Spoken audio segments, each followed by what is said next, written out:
بسم الله الرحمن الرحيم. اللهم صل وسلم وبارك على سيدنا محمد وعلى آله وصحبه وسلم. النهاردة اليوم الثاني من عمر الكتكوت الأبيض. فيديو النهاردة عن أخطاء التربية المنزلية، الأخطاء اللي بتقع فيها ست البيت أو الشخص المبتدئ اللي لسه بيربي تربية منزلية. حاجات بسيطة جدا ممكن ميكونش واخد باله منها، ممكن بسببها الفراخ كلها عندك تموت، أو إن أنت تتأخر عندك الأوزان وتطلع الدورة بخسارة. ناس كتير بتسأل من التربية المنزلية: انتوا بتربوا الفراخ دي ازاي؟ انتوا بتعملوا ايه للفراخ عشان توصل معاكم من الأوزان ده؟ احنا بنعمل كل اللي انتوا بتقولوا عليه، وبننزل كل الخطط اللي احنا بنسمعها، وبرضو الأوزان عندنا بتكون متأخرة. حاجات سهلة جدا ممكن ما تكونش انت واخد بالك منها، وفاكر ان العيب ممكن يكون في الكتكوت اللي انت منزله، او ان الفرخ الابيض صعب في التربية وان ما ينفعش ان احنا نربيه في التربية المنزلية في البيت. اسمع الفيديو ده للنهاية، وهقول لكم عن بعض الأخطاء اللي بنقع فيها في التربية المنزلية، اللي ممكن تدمر عندنا الفراخ وتأخر عندنا الأوزان وتؤدي كمان إلى موت الفراخ. قبل ما أقول لكم على الأخطاء دي، عايزة أقول لكم كده على شوية نصايح بخصوص أسبوع التحضير. زي ما انتوا شايفين كده الكتاكيت النهاردة تاني يوم، شايفين شكل الكتاكيت عامل ازاي؟ الكتاكيت منتشرة اهو في المكان كله، مفيش مكان واحد الكتكوت راكن فيه في جنب. بشوف بعض الناس بتبعت بعض الصور، بنلاقي ان الفراخ كلها والكتاكيت كلها بتركن منها في جنب وتبقى مش عارفين ايه السبب. ده شكل الكتكوت النهارده اهو تاني يوم، ما شاء الله. شايفين الانتشار والحيوية دي؟ ده هو المطلوب بالظبط ان يكون موجود عندك في الكتاكيت. لما هتلاقي المنظر ده قدامك كده، هتلاقي الكتاكيت منتشرة في المكان اللي انت بتربي فيه، سواء اذا كنت بتربي في بطارية زي كده او بتربي ارضي، ده معناه ان الحرارة عندك مظبوطة. سواء اذا كان في ترمومتر او ما فيش، عينك ترمومتر. الكتاكيت ما تركنش منك في جنب الحيط، ده هيؤدي لهلاك الدورة بأكملها. دي أول حاجة.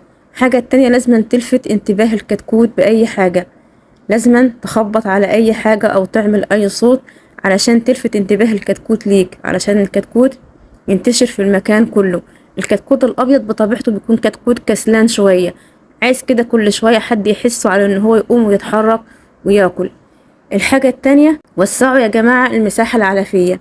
يعني ايه؟ يعني كل مكان الكتكوت يروح فيه يلاقي فيه علف. مش معنى كده ان بقولك وسع المكان اللي انت بتربي بيه، لا، حضن في مكان يكون مناسب للتحضير. بلاش نوسع المكان زيادة عن اللزوم، وفي نفس الوقت بلاش تضيق المكان زيادة عن اللزوم. المتر في التحضير بياخد من 20 ل25 فرخ، ده عدد مناسب في التحضير. بلاش ان انت تزود عن كده، وبلاش ان انت تقلل عن كده.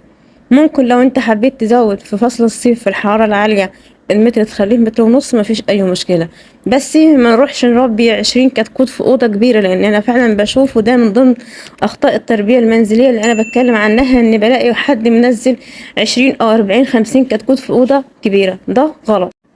اللي انا اقصده من كلامي ان انت توسع المساحة العلفية، ان انت تخلي الاكل في كل مكان يروح فيه الكتكوت. وده برضو خطأ تاني من اخطاء التربية المنزلية، ان انا بشوف بعض الناس بيبقوا حاطين اكل الكتكوت في الطبق الصغير اللي احنا بناكل فيه، وبنشوف الكتاكيت ملمومة كلها في الطبق الصغير ده وبتاكل فيه. اول حاجة، الطبق ده مهوش مناسب ان احنا ناكل فيه الكتكوت، لانه طبق اما بيكون استانلس او بيكون اي معدن تاني بيزحلق اساسا الكتكوت لما بينزل فيه رجله تتزحلق.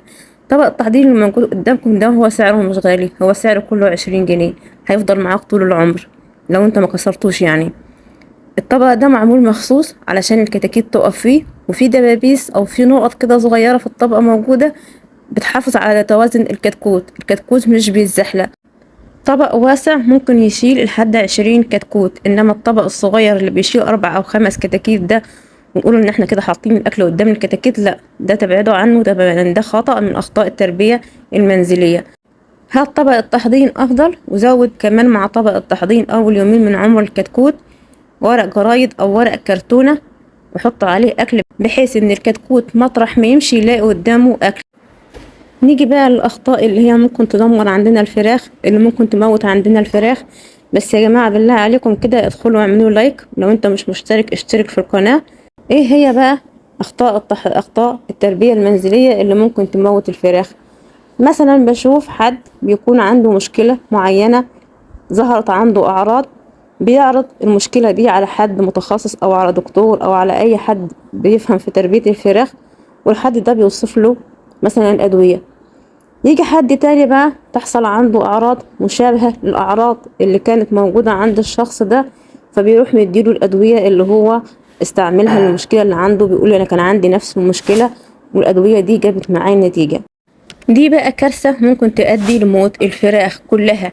ليه؟ لأن الأعراض ممكن إن هي تتشابه بس السبب يكون مختلف. يعني مثلا ممكن نلاقي إن في بعض الأحيان يحصل عندنا نلاقي فرخ كاشش ممتنع عن الأكل، نافش ريشه، ممكن بعد كام يوم نلاقيه مات. ده عرض معين لسبب معين، بس العرض ده ممكن يلاقيه لكذا مرض، ما هوش مرض واحد. يعني مثلا زي الكوكسيديا، لو احنا عندنا مثلا كوكسيديا في الفراخ وانا ما اكتشفتش المرض من البداية وعالجته، هتبتدي تظهر عندي الاعراض اللي هي امتناع عن الاكل وانتفاش في الريش كام يوم، وممكن الفرخ ان هو يموت. لما انا بقى اجي اعالج المشكلة دي او اعرضها على حد زي ما قلت، طبعا علاج الكوكسيديا معروف ان هو هينزل مضاد حيوي. يجي حد بقى تاني تحصل عنده مشكلة مثلا في الكلى او مثلا فيروس زي الجمبورو، هنلاقي ان الفرخ برضو ممكن ان هو يكش ويمتنع عن الاكل.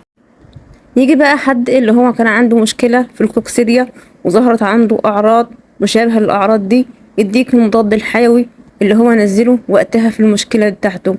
المضاد الحيوي في الوقت ده عندك ممكن يموت الفراخ كلها، لان مشكلة زي مشكلة الكلى او فيروس زي الجمبورو ما ينفعش ان احنا ننزل فيه مضاد حيوي، او نزلنا فيه مضاد حيوي ده معناه ان احنا بنقتل الفراخ، بنموت الفراخ بايدينا. ده خطأ كبير ممكن ان هو يؤدي الى موت الفراخ. خطأ تاني ان ممكن حد تحصل عنده مشكلة تنفسية زي العطسة او الخنفرة، صوت الضفادع اللي هي معروفة باسم الميكوبلازما.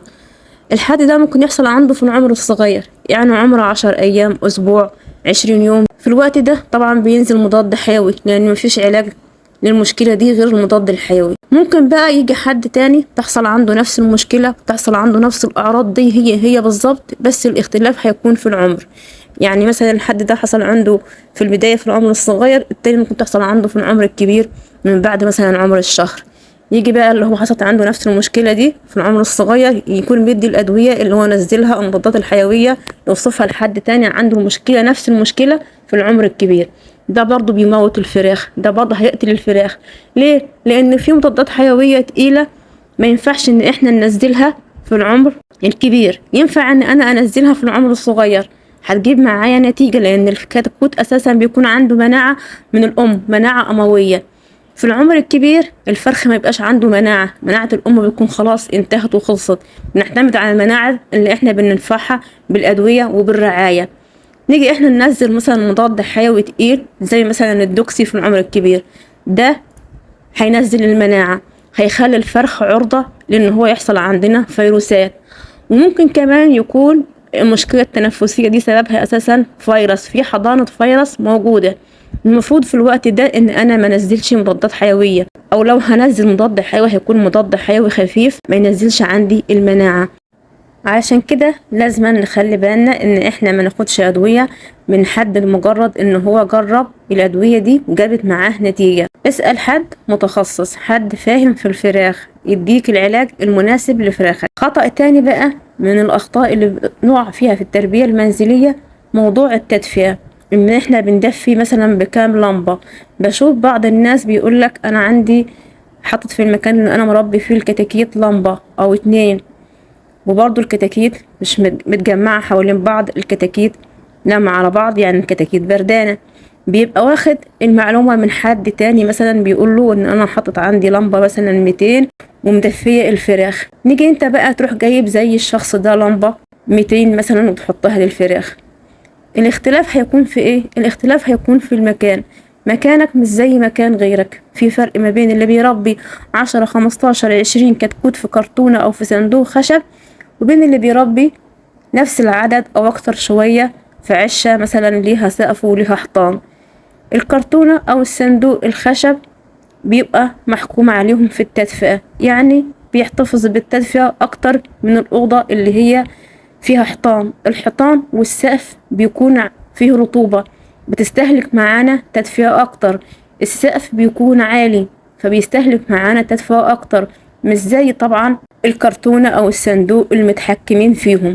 فبلاش بقى حد يكون مربي في مكان وحاطط مثلا لمبة 200، تيجي انت تجيب وتربي في مكان تاني مختلف عنده وتحط لمبة 200 وتقول اشمعنى ما انا حاطط ما ده حاطط لمبة 200 وزي الفراخ عنده منتشرة وكويسة وانا الفراخ عندي مشكلة في البرد.